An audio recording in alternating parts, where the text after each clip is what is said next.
안녕하세요. 합격스킬입니다. 오늘은 개념을 이해하는 방법에 대해서 알아보도록 하겠습니다. 이해하는 방법? 그런 건 다 알고 있는 거 아니야? 라고 생각하실 수 있겠지만 의외로 많은 분들을 멘토링 하다 보니까 개념 이해를 정확히 잘 모르시는 분들이 많더라고요. 주어진 텍스트를 그저 읽는 것으로 개념을 이해했다고 착각하시는 분들이 있는데, 개념은 텍스트를 바탕으로 단어나 개념의 의미를 분명히 파악하고 더 나아가 구체적인 예시까지도 떠올려 볼 수 있는 수준이어야 진짜 이해를 했다고 할 수 있거든요. 이렇게 개념을 정확히 이해한 수험생들은 적용, 응용과 같은 고난이도 문제들을 풀어내고 결국 고득점을 받을 수 있습니다. 하지만 공부의 첫 단추인 개념 이해를 정확히 하지 못하는 수험생들은 공부는 열심히 하지만 시간과 노력을 투입한 만큼의 점수가 나오지 않는 그런 현상이 발생하게 됩니다.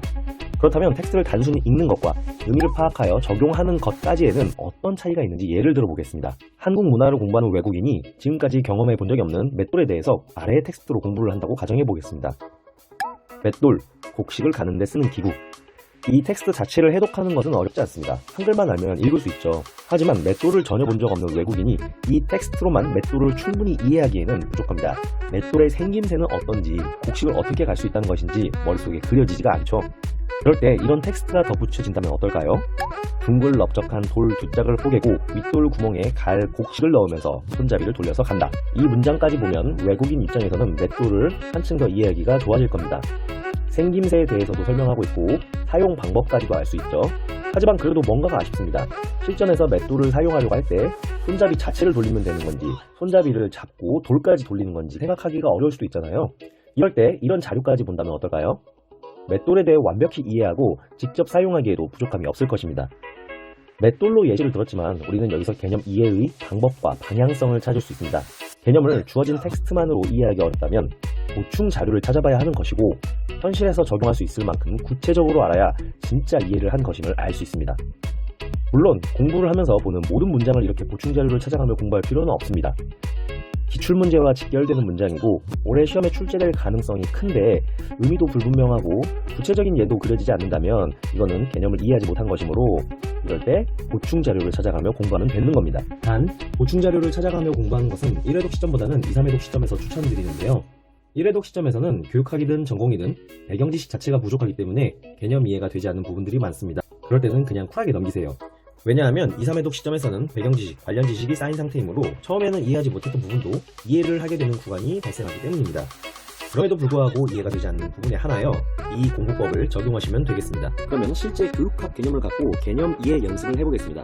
첫 번째 개념은 PBL, 문제 중심 학습입니다.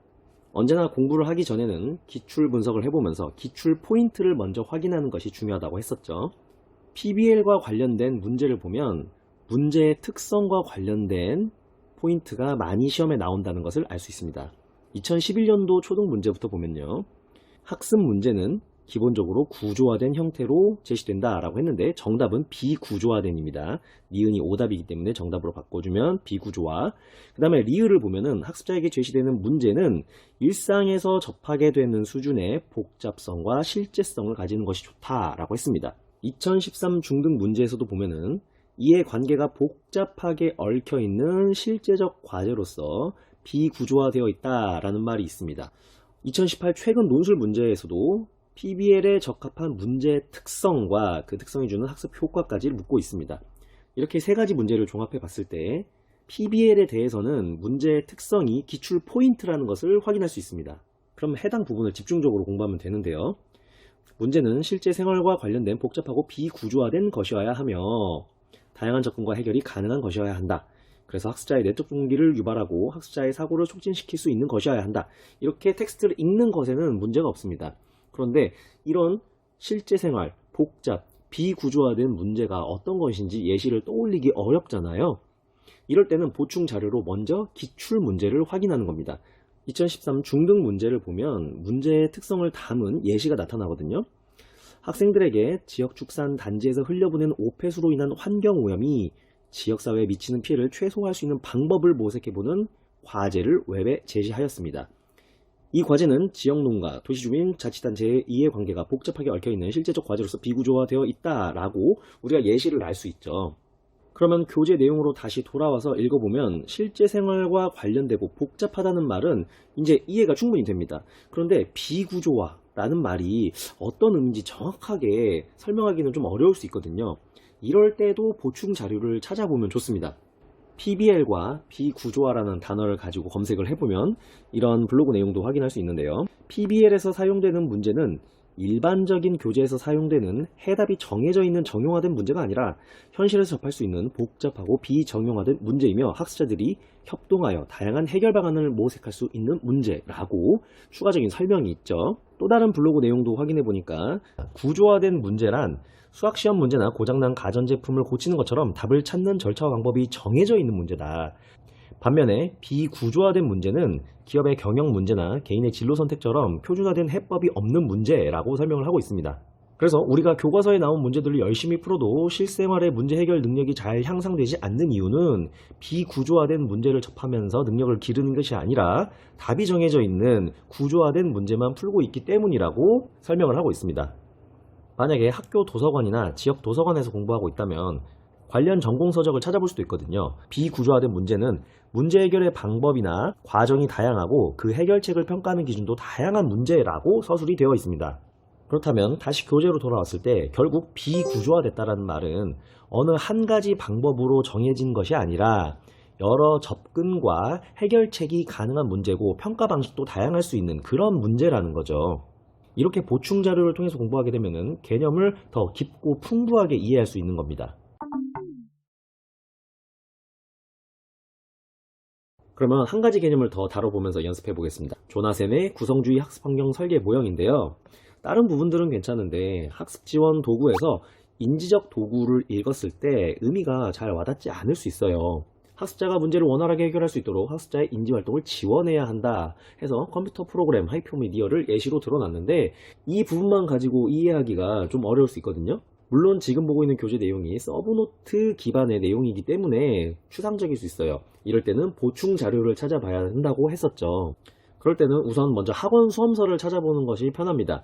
학원 수험서를 보면은 인지 도구에 대해서 설명을 하고 있고 이 부분은 방금 전에 봤던 서브노트 내용과 동일하죠. 예시를 조금 더 실어놔줬어요.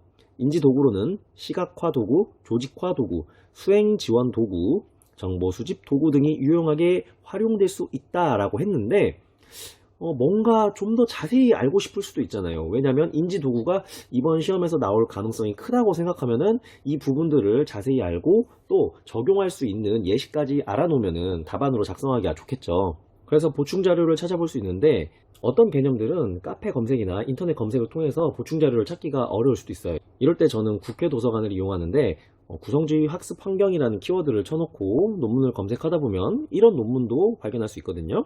그래서 인지적 도구란 특정 유형의 인지 과정의 촉진을 위해서 고안된 온 오프라인상의 각종 학습 보조 도구를 말한다 해서 개념적인 설명을 조금 덧붙여주고 있고요. 인지적 도구에서 시각화 도구 제공은 수행 중인 문제를 쉽게 표상하도록 학습자를 도와줄 수 있고, 수행 지원 도구는 낮은 수준의 과제를 자동화하거나 과제를 보충함으로써 인지활동의 부담을 덜어주는 것을 또 부가적으로 우리가 알 수 있습니다.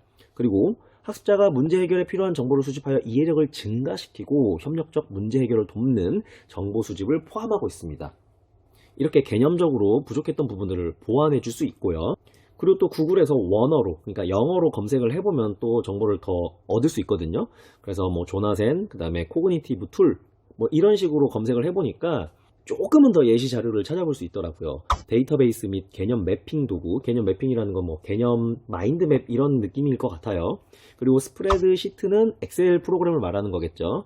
그리고 시각화 도구로는 매스랩, 지오메트리 튜터가 있는데 이 프로그램들을 검색을 해보니까 수식을 입력했을 때 결과값을 그림으로 나타내주는 그런 도구더라고요.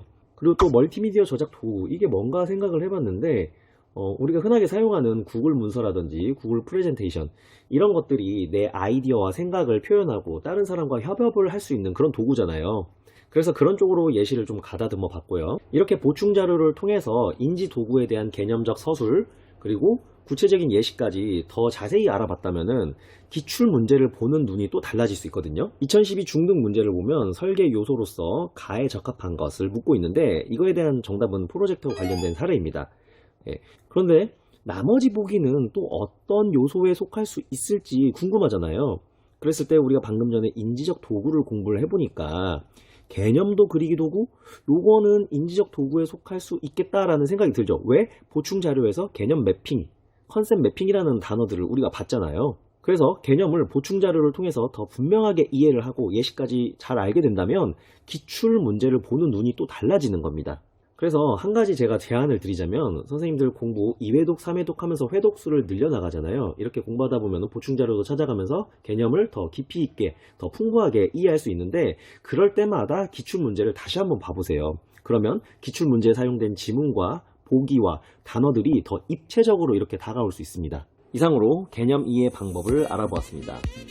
제 경험상 그리고 수많은 선생님들을 멘토링 해본 결과 회독수만 늘린다고 개념이 자동적으로 이해가 되는 것은 아니라는 것을 말씀드리고 싶습니다.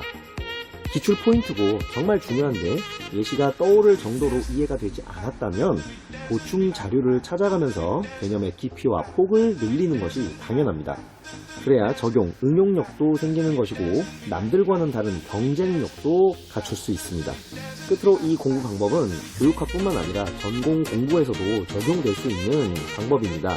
물론 수학과 같은 계열 자체가 다른 과목은 불가하겠지만 인문 사회계열 과목에서는 두루 사용이 가능하니 꼭 적용해보시고 다른 공부, 진짜 공부를 하면서 고득점을 노려보시면 좋겠습니다. 다음 영상에서 또 만나요.